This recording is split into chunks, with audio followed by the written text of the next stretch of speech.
Ayan mga master, tapos na itong ginawa kong DIY na incubator na 40 to 60 ang capacity. Ayan, testing natin ito dito mga master sa ginawa kong LiPo04 na battery na 36Ah at ito kasama sa order niya na incubator itong 1.6 kilowatt na solar aparato. Ayan. Ito, sira natin itong ating incubator. Ayan, on muna natin itong breaker ng battery. Ayan, itong breaker naman na papunta dito sa ating inverter. Ayan, gumana na siya. Ayan, nag-countdown. Sira natin. So, okay na, energize na itong ating outlet. Saksak natin itong ating incubator, mga master. Ayan. Yan, umilaw na. Ito mga master, pagdating nito sa 37.8 mag-o-off automatic ang ilaw. Tapos pagdating naman sa 37.2 saka naman siya mag-on. Ayan mga master. Ayan, mabilis siyang uminit. Pero balikan natin maya-maya pagka malapit na siya mag 37.8. So ayan mga master, malapit na siya mag 37.8.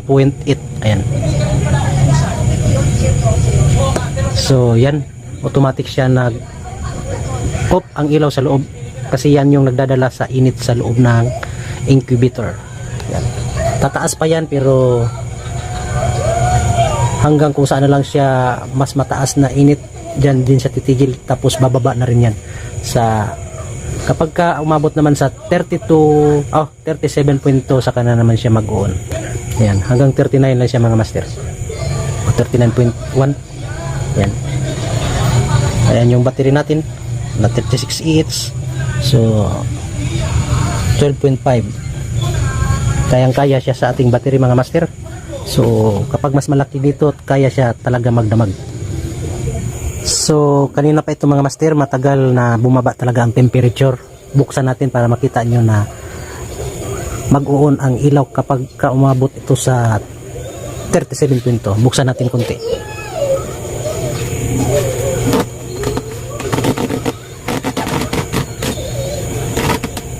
Ayan, sumingaw na siya.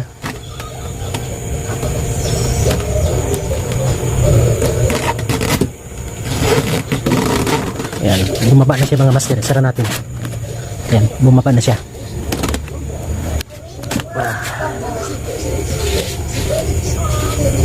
Medyo matagal pa rin. So, ibig sabihin mga master na okay itong ginawa kong incubator.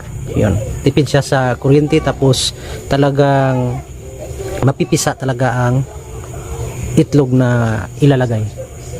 Kasi sakto siya sa init. Ayan. Yan, buksan natin ulit para sumingaw pa konti.